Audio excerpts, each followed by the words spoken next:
Hey guys, Mike with Insightful Imagery here. I want to share with you something today that there's a couple tips in this video I think that you might find really useful. One is on creative solutions for lighting unique subjects. Sometimes you get, like a little flower like this, and side note, why have I never seen this awesome flower until today? This is a Chinese lantern flower. This is an incredible flower. It's so beautiful. Anyway, we're going to be photographing this today, and back on point, creative solutions for lighting, unique subjects like this. This is a Chinese lantern, and I wanted to kind of keep the feel of it being a lantern. So in order to do that, let me put this to the side, I had to come up with some ideas in my mind of how I wanted to approach lighting this without seeing the lights, because it's macro and everything's going to be pretty close. You'll see my setup here in a minute, but I had to kind of come up and toy around with a couple different ideas. Do I want to put a black curtain over my light source and put a snoot and only let the snoot come out of the curtain? Did I want to, I had to experiment with a couple different options before I found one that I really liked and thought, fit the bill. But another tip I wanted to point on today too is feathering the light, keeping the background, keeping your light under control, controlling light spill. In a lot of my videos, you'll see that I use snoots and grids and things like that. Today those are going to come really in handy, because those tricks and those tools for controlling light spill are really even more valuable when you're doing something, photographing something, 6 inches or 8 inches away from the subject. You really, every little detail comes into frame, and you need to be able to control every aspect of that shot and the lighting, and being able not to see the light source, being able to have it lit. There's just so many plays that come in, but that's what makes it fun. I'm going to use a lume cube today, and I'm going to show you why a lume cube is just so good in a situation like this. I'm going to drag the shutter in this video, which means I'm going to allow my flash to give me light, but I'm going to use a slow enough shutter speed that I'm going to allow the light to come from the constant light source of the lume cube. So I'm going to get two types of light in frame, and in order to do that, you need to drag the shutter. You need a slow shutter speed, because if I set my camera at 1/200th of a second, which is the sync speed for my flash, the lume cube would never, it would never have an impact on the image of the frame. You'd never even see it. So we'll go through all that as I show you my setup and show you this really cool picture here of the Chinese lantern. This picture is incredible. This flower is beautiful. Side note, I went walking my dog, and I always take some scissors with me. On this lately here under shelter in place, I've been doing some macro stuff and some other different types of photography. So in my neighborhood, there's always flowers that are poking through fences. And I thought to myself, all these people have such beautiful flowers. So I took some scissors and gave them to my wife. So as we walk the dog, we're like, babe, those flowers are awesome. Snip a couple off. So we look around, and I say, if they catch you, I'll just stand over here. Anyway, so we just kind of, long story short, we walk around the neighborhood with our dog, getting some little bit of exercise and swiping people's flowers. Anyway, stupid. But hey, enjoy this video. I hope you get some good tips out of it. This was a fun one. It was a creative one, and I really, really love the result of this, and I think you guys can, take away some information from this process also. Okay, let me show you the set. Okay, guys, so I say the set is really simple, but then I look at it and I gotta stink and laugh, because no, it's not. But it is, okay? And let me tell you why. This might look like a lot and anything but simple, but it really is. At the end of the day, my main light doesn't have to be a flash. Yours doesn't either. Mine just happens to be because it's easier for me. Okay? I'm going to walk you through a few pieces of gear that I'm using that I think you do have to have, but you can have it in some variation form. It doesn't have to be what I have. This main light is a snoot with a grid in the tip. And you're going to see why I use that later. Very important. You can use a flashlight. Doesn't matter, but you want to be able to control the light. So a flashlight fitted with some black construction paper in the form of a makeshift snoot, great. Okay? You can do that. Totally do that. I just have a flash because it's what I have, and I'm comfortable with it, and it makes my life easier. And you can totally use a flashlight, a torch. It's okay. Or you can use a lume cube. Any type of light that's going to give you a solid, consistent, produce solid, consistent light that you can control. That's all you need. Okay, so don't be like, oh yeah, your setup isn't simple. It is.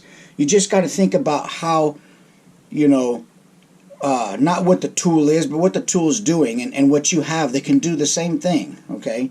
Then I have a little makeshift boom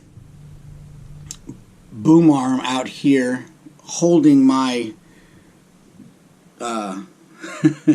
stolen Chinese lantern flower with a little clip on there and a wooden dowel that I've just gone ahead and secured to a Zoomy, whatever, tabletop tripod, which I really like these. Here's the name. They don't sponsor any part of this video. This is just gear that I use, and I'll link it all in the description down below. If you guys want to buy it, you can by using the links in the video. Personal note, I need to quit saying the VIDEO word because my GoPro is voice activated and it makes everything stupid. Anyway, so back where I was. I'll link these things in the description down below. All you really need is something that's going to hold that flower or your subject in front of the frame of camera. Okay, I've got a black piece of foam cord back here, and this shoot would not be what it is without that piece of black foam core. Now I will show you something else. I do have a black sweep back here, a seamless roll of black paper. I could have done this with that, but I didn't want to put a hole in my black roll of seamless paper, even though it was just a piece of it. I don't want to waste my black seamless. I waste enough of it. But and I don't think I would have gotten the same. I needed something rigid, and this black foam core, just dollar store black foam core, was just instrumental in helping with this video.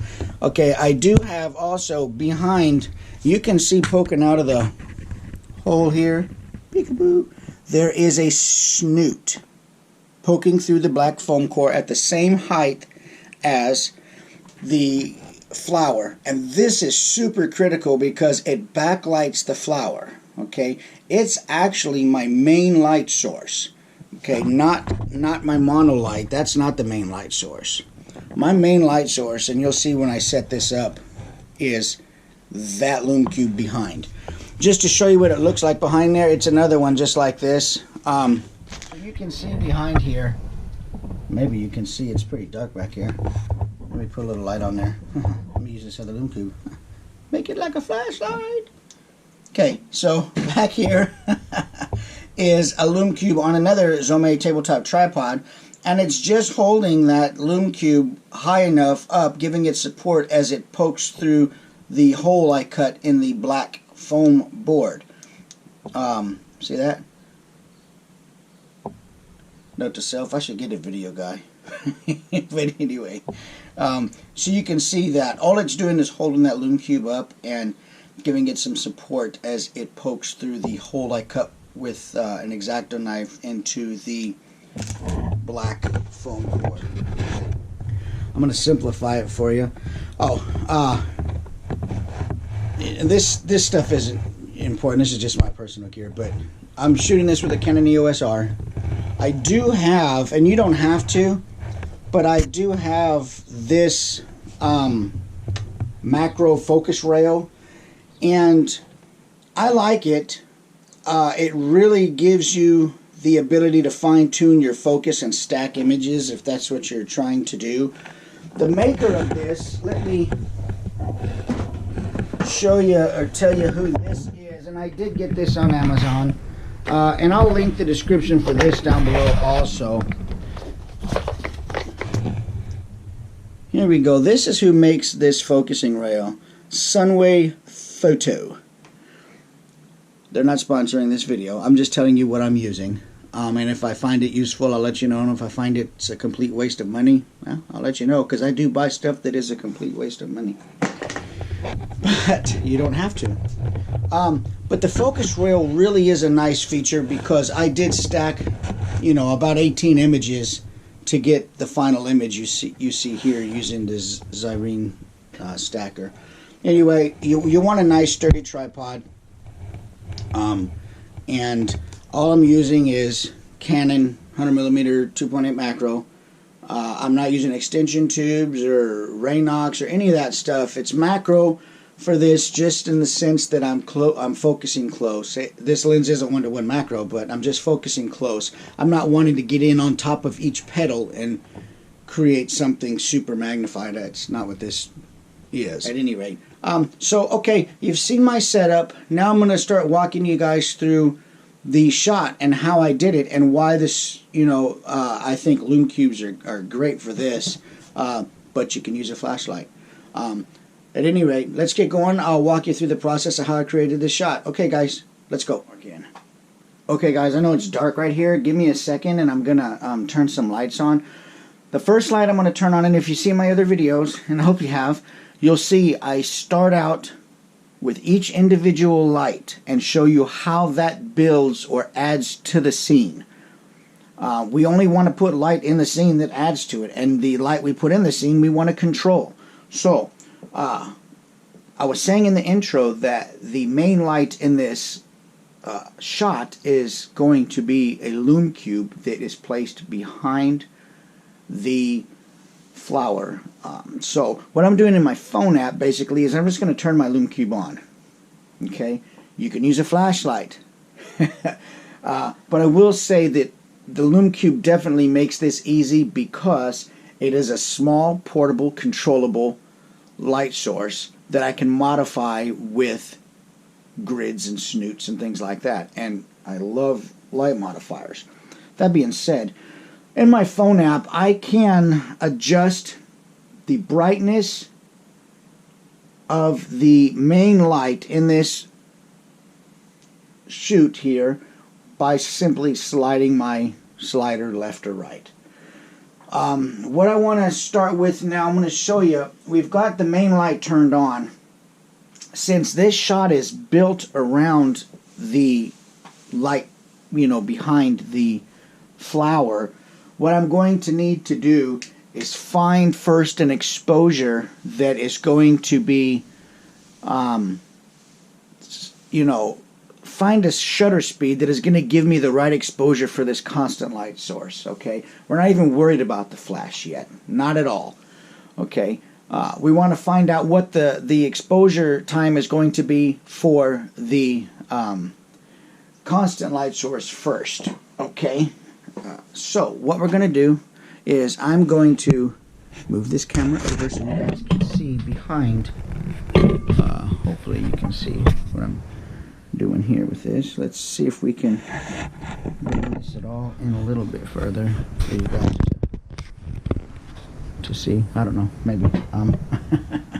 But so what I want to do is I want to first take and find focus on this flower, just a general focus. Okay, I'm going to stack this image ultimately, but let me just drag my AF point to where I want to start. Okay, let me just get a quick focus on there. I'm just adjusting the knob on this macro focus rail, this Sunway photo rail here, and I'm just doing this so I can just see where I'm at right now. Okay, so what I want to do is I want to take an exposure and I want to find out what the amount, what shutter speed is going to be, you know, more pleasing in this photo than another. And I'll go through a couple different shutter speeds and brightnesses by adjusting it on my phone app to see what looks most pleasing. Okay, and then I'll put those images up on the screen in case you guys can't see them here. Don't worry, I will put them up on the screen because I want you guys to see this. This is really nice. So, okay, let's start out. And keep in mind too, since we're doing a long shutter, we need to be able to have no ambient light come in the room. So if you have, that's why it's so dark in here. We don't want any ambient light. Computer monitors, even this, will face it backwards when I go to take the shot. So no ambient light hits this frame. Okie dokie. So let's first start out. I'm at 18% on my brightness for the Lume Cube behind. Okay. So let's just, and right now I'm currently at f11, 4 seconds, ISO 100. Okay. Let's go ahead and, oh, and you should be on a timer. We got a 10-second timer here, and that's fine. You'll see also that my color temp is set to flash, and that's fine. The Lume Cubes do run their LEDs and not flashes, and they do run a little cooler than 5500. That, you know, they do tend to run a little bluer, but in this case, it's not going to be an issue anyway. So not a big deal, but we are set to flash as the daylight, as the color temp. So let's go ahead and let this timer count down. Be absolutely still, because every single breeze, everything you do will move that flower, and we want to avoid that. Okay, so we're at a 4-second timer. There's the shot. Let me go to the back of the camera. And this is image 5342. I'll put that up on the screen now. If you look, so you guys can get back. If you look in the very bottom of the flower before the little thing hanging out is there, at the bottom of the flower, you do see a little black. And I think that is going to be, we need to move down a little bit the flower, just a little bit, and I can do that simply just by moving the head on this tripod, this Zoom tripod. Since it's a ball head, all I'm doing is I'm going to loosen the ball head by turning the knob and ever so slightly rotating the head down. You could also do the same thing by undoing the alligator clip and lowering the flower, but I don't want to do that. So the main thing is that light needs to be totally hidden behind the flower. Okay. And we could zoom in here on the frame and look and see if we fix the problem. And it does look like we fixed the problem. So let's just take the shot again. Let me get back out of 10 times mode. And we'll just take the shot again, okay? And see what we're looking like.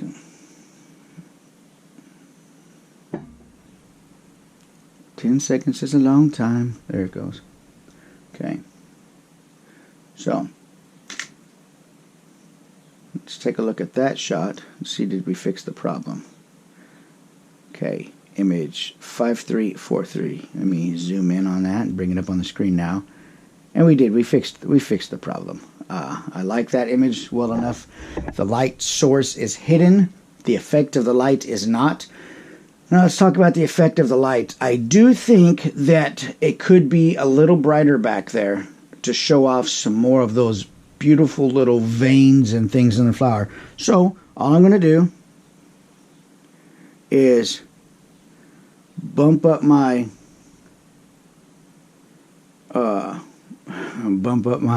slider.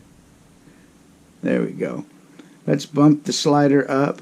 Sounds like a hook to a rap song. Bump the slider up. Let's go right there. 43, and let's see what we look like. Take the shot again. remember, this is our main light source, and we want to be able to backlight this and show all that detail in there, and give it the look of it's possibly like a little Tiffany lamp or something like that. And you know what I just realized? I realized that I was going to do a voiceover in this video, but I failed to do that because I'm talking. So, no voiceover. We're just going to talk our way through this dang photo. Okay, 5344, okay, compared to 5343, much brighter behind there. I like that a lot better. There are few little hot spots down toward the base of the flower, but I can bring that back in post, not a big deal. So, quick recap. Okay, we've got our light source where we want it, it's hidden, and the main light source is the Lume Cube. We used our app to control it, and we're at 41%. Okay, so next thing I want to do is we're going to introduce in the flash. So I'm going to reach over, turn my flash on, and I don't think I'm going to use the modeling light feature on here only to see where the flash is falling. Once I turn it on, let's see. I gotta push the right button. There we go. Okay, modeling light, there we go. Okay, now I want to share with you a quick tip here.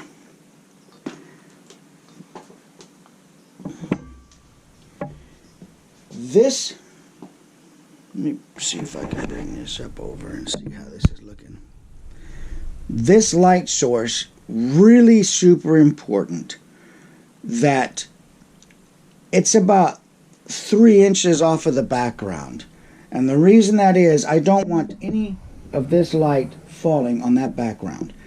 Okay, super important. So that's called feathering. You want to feather, or I don't know if you want to, but I am in this shot feathering that light source onto the subject. Okay, and that's going to help keep this light off of there. This is producing a very cyany kind of reddish, orangish glow. If I put on the background, if I move this closer toward the background, then we're going to introduce in a lot more a different color temp of light on that background, and we don't want that. So anyway, I'm going to turn the modeling light off now because I see where the light is falling, and I don't really, it's fine to me. So we'll turn that modeling light off. Okay. And let me turn my trigger on, channel A. And don't let this steer you away from trying to do this. Once again, this is just what I'm using. You can put your flashlights on there. I would suggest, LED flashlights in this case, not a tungsten flashlight. Tungsten, I mean, you could do tungsten bulb, and then you'd have to change your color temp in the camera or in post. But in this case, I would just, to avoid that step, I would just go ahead and use LED lights, LED flashlight, and both light sources have the same color temperature. So that would save you a step in post. But anyway, let's go ahead and see now what this looks like with both lights on. So I'm going to go ahead and take the shot and make sure that we can still see this. I know it's dark in here, just bear with me. And I'm rambling and talking through this, and so I'm telling you each step of the way what I'm going to do. 4 seconds, there we go. Let's bring this image up on screen, and that's image 5345. I'm bringing that up on now. Okay, I like this, but look at camera left, the right side of the flower. Look at all those ugly, distracting hot spots of light. Okay, I don't want that. I want this to be a soft, detailed. No, I don't want it to be soft. Let me change that. I want the lighting to seem soft, but I want crisp detail in the flower. So what you can do is, if you get these hot spots like this, get you a piece of computer paper or tissue paper or a t-shirt, something like that, and put it between the light source and the subject. I'm going to get up, walk back to the back of my studio, grab a diffuser, and we're going to take the shot again using the circular diffuser that I have. Now, this is where my clumsy self can ruin the whole shot by touching stuff. Okay, I'm going to put the diffuser in between the light source and the subject. Okay, we're going to take the shot again, and I'm going to show you what this does to get rid of those hot spots. Wait 4 seconds. Make sure not to bump anything. We're going to look at the frame again. Okay, let's see. And that's image 5346. Let's zoom in on that. Golly, look at that. No hot spots. Okay, that's 5346 compared also to the previous one, 5345, which had the hot spots. Look at both of those side by side. You see the result. Much, much softer, no glare. And another side note is that glare caused a lot of detail to be lost. The whole idea of this macro shot is I want to bring out all the awesome detail in this flower. This is a super cool flower. And okay, so recap time. We've got our main light set up. It's hidden. The effect of it is totally visible. We've got a nice brightness behind the flower shining through. And you know, everything looks good with the main light. We introduced in another a fill light on the side, and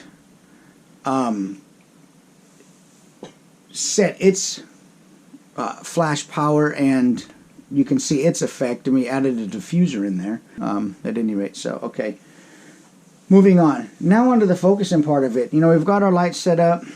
We're at the right exposure that we want. We've got the light feathered. All the light is controlled, and so now I'm going to go through the steps and just focusing on this. And what I'm going to do, I'm going to start at the very bottom of this. I'm going to come in here on 5 times magnification, and this is where this focus rail is really handy. It's not a cheap one. It was $100. There are cheaper ones that I have bought, and let me tell you now, please, if you do anything in life, do not buy, you know, a $30 or $40 focus rail or a $26 focus rail. Stay away from that. You will throw it away. I promise you. You will throw it away after you beat somebody in the head with it, because possibly you beat yourself in the head with it, because I did. I'm like, let me try this $26 and $40 one. Crap.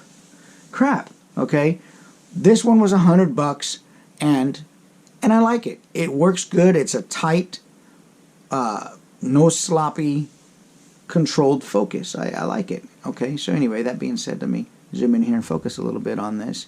And the next parts of this, I'm just going to roll through and get focus on each part of the flower. Hey folks, thanks for sticking around all the way until the end. I really appreciate you listening to me through the whole video. I try to throw a lot of little tips and stuff in there with my stories and personal experiences. Here's the final image. You can see that it's not much different from what you saw in camera. I try to get everything as close to perfect as I can in camera. Then I'll go through and I'll do some light local adjustments in Photoshop. Thanks for watching. Like and subscribe. Stay safe. I appreciate you guys' views and subscriptions. Take care.